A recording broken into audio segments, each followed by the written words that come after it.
औज़ुबिल्लाहिमिनश्शैतानिर्रजीम बिस्मिल्लाहिर्रहमानिर्रहीम अस्सलामु अलैकुम वरहमतुल्लाहि वबरकातुहू। आज का हमारा जो ये लेक्चर है ये थीम्स इन हिस्ट्री पे है। जो इसका पहला टॉपिक है वो प्री हिस्ट्री है एंड इंट्रोडक्शन सिलेबस के हिसाब से। Prehistory period, no written records found. Prehistory वो पीरियड है जिसमें कोई रिटन रिकॉर्ड्स नहीं था। और इसके बाद आता है स्टोन एज, उसमें पैलोलिथिक, मेसोलिथिक, नियोलिथिक। और उसके बाद है मेटल एज। मेटल एज में आता है चाल्कोलिथिक और आयरन एज। जो हिस्ट्री है, हिस्ट्री का मतलब है study of the past. Greek word का है ये हिस्टोरिया, जिसको मीन्स एनक्वायरी, जिसको एनक्वायरी बोलते हैं। नॉलेज एक्वायर्ड बाय इन्वेस्टिगेशन, मतलब नॉलेज हम हासिल करते हैं इन्वेस्टिगेशन से, उसको हिस्ट्री बोलते हैं। उसके बाद है prehistory, no written records have been found, जब कोई रिटन रिकॉर्ड्स फाउंड नहीं था। प्रोटो हिस्ट्री होता है सम रिटन रिकॉर्ड्स अवेलेबल बट, जो अनडिस्कवर्ड हो, मतलब जो किसी ने, जो अभी तक किसी को समझ ही नहीं आया हो, उसको प्रोटो हिस्ट्री बोलते हैं। प्रोटो हिस्ट्री बोलते हैं इसमें कुछ रिटन रिकॉर्ड्स अवेलेबल था बट वो किसी को समझ नहीं आया। उसमें एग्जांपल में है IVC, Indus valley civilization. History होता है प्रॉपर रिटन रिकॉर्ड्स अवेलेबल, जिसमें प्रॉपर रिटन रिकॉर्ड्स अवेलेबल होते हैं। और अब हम सिलेबस के हिसाब से चलेंगे। जो प्री हिस्ट्री है, प्री हिस्टोरिक पीरियड जो है, fossils of early human beings found in Africa, Ethiopia. जो ह्यूमन बींग्स का फॉसिल्स है वो पहली बार डिस्कवर किया है अफ्रीका में, इथोपिया एक जगह है अफ्रीका में। इंडिया में 2.5 लाख ईयर्स पहले डिस्कवर किया गया है। और रिसेंटली महाराष्ट्र, बोरी, महाराष्ट्र में एक जगह है बोरी, वहां पे कुछ कंकाल मिले हैं। The palaeolithic age 5 lakh BC से पहले। पैलेस्टोसीनिया पीरियड और आइस एज। पैलेस्टोसीनिया पीरियड हम बोलते हैं जो आइस एज होता है, जो पहले आइस एज था, 10,000 BC। साइट्स जो थी particularly in all parts of India, मतलब जो ऑल पार्ट्स ऑफ इंडिया थे except alluvial plains of Indus और गंगा, मतलब एलोवियल प्लेन्स और गंगा, इंडस गंगा को छोड़ के। फूड गैदरिंग करते थे इसमें, और इसमें हंटिंग करते थे। Lived in rock shelters and caves, और वो रहते थे रॉक शेल्टर में और केव्स में। No knowledge of agriculture, fire और पोट्री, इसमें कोई इल्म नहीं था एग्रीकल्चर का, आग का, जो ये पोट्री है मतलब जो बर्तन है, और बर्तन का कोई नॉलेज नहीं थी। Homo sapiens first appeared in the last of this phase. जो होमो सैपियंस है मतलब कि ह्यूमन बींग्स थे, वो पहले कब अपीयर हो गए, कब वो नजर आए, लास्ट फेज में। जो ये पैलोलिथिक एज था, मतलब जो ये पैलेस्टोसीनिया था, इसका जो लास्ट फेज था, इसी में वो नजर आए। Used hand axes, cleavers, choppers, blades extra. वो यूज करते थे हैंड एक्सेस, कुल्हाड़ी, उर्दू में उसको कुल्हाड़ी बोलते हैं। क्लेव्स वो दूसरा कोई था, चॉपर और ब्लेड्स का यूज करते थे। इन इंडिया में इसके 3 फेजेस है। एक है early palaeolithic, middle palaeolithic phase और न्यू और अपर पैलोलिथिक फेज। जो एविडेंसेस फाउंड किए गए अर्ली के, वो सोन वैली, वो पंजाब में वैली एक है, वहाँ पे कुछ एविडेंसेस मिले। बेलन वैली वो उत्तर प्रदेश में है, वहाँ पे कुछ एविडेंसेस मिले। और जो मिडल है, middle palaeolithic phase, middle palaeolithic phase में नर्मदा आता है।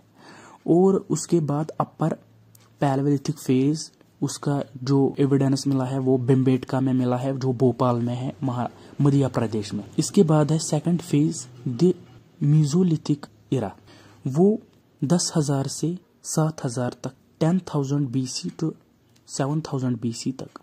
ये ट्रांजैक्शनल फेज था, क्योंकि इसमें जो क्लाइमेट है वो वार्म हुआ, जो चेंज है फ्लोरा और फाना में, और जो ह्यूमंस है उन्होंने अब मूव किया न्यू एरियाज की तरह। हंटिंग इसमें थी, इसमें वो फिशिंग थी, और इसमें ट्रांजैक्शनल हो गया, वो हो गया shift big animal hunting to small hunting animals. मतलब वो पहले बड़े जानवर शिकार करते थे, अब उन्होंने छोटे जानवर शिकार करने लगे, और फूड गैदरिंग थे वो इसमें भी। At a later stage also domesticated animals. और इसके बाद जो लेटर स्टेज था इनका जो लेटर स्टेज था उसमें इन्होंने एनिमल्स जो है वही अब पालने शुरू किए, मतलब डोमेस्टिकेटेड पालतू जानवर भी थे इसमें। साथ बिगिनिंग ऑफ प्लेन कल्टीवेशन, और इसमें देखने को मिलता है कि कल्टीवेशन भी इसमें थोड़ी होने लगी थी।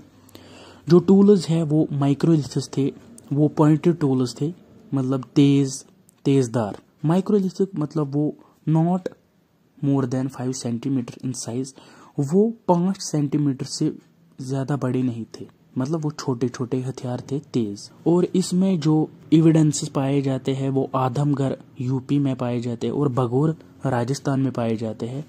Earliest evidence of domestication of animals, और इसमें एविडेंसेस किसके पाए जाते हैं? Domesticated animals. Paintings also founded in Bhimbetka MP Madhya प्रदेश।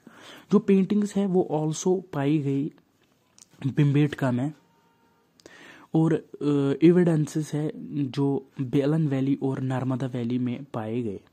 और इसमें इन लोगों ने सेटलमेंट्स अब रहना भी सीख लिया था।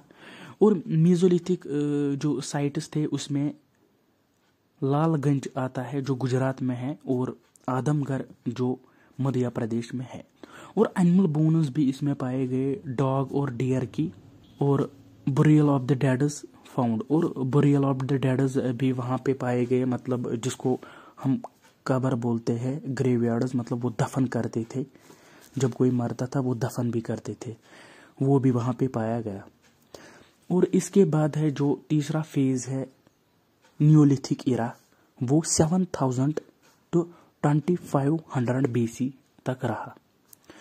इसमें जो स्टोन्स थे वो पॉलिश्ड स्टोन टूल्स थे, वो मोर लिथिक थे और मोर फर्निश्ड थे, मतलब पहले से बहुत अच्छे थे, मतलब उनमें बहुत ज़्यादा मॉडिफिकेशन हो गई थी। और जो न्यूलिथिक मैन है वो कल्टिवेटेड लैंड था, कल्टिवेटेड बोल सकते हैं, मतलब अब उन्होंने जो फ्रूट्स है वो ग्रो किए, कॉर्नस ग्रो किए, रागी वो ग्रो किए, और डोमेस्टिकेटेड कैटल्स जो थी इनको इसमें वो शीप और गोट था। और अब वो जानते थे फायर मेकिंग की, आग कैसे जलानी है, और जो ये पोट्री है ये कैसे बनानी है। और वो पोट्री थी वो भी अब डेकोरेटेड, उसमें अब वेल डेकोरेटेड किया गया था और पेंटेड भी किया गया था, मतलब जो पोट्री जो बर्तन थे उनके अब वो सजाने लगे थे।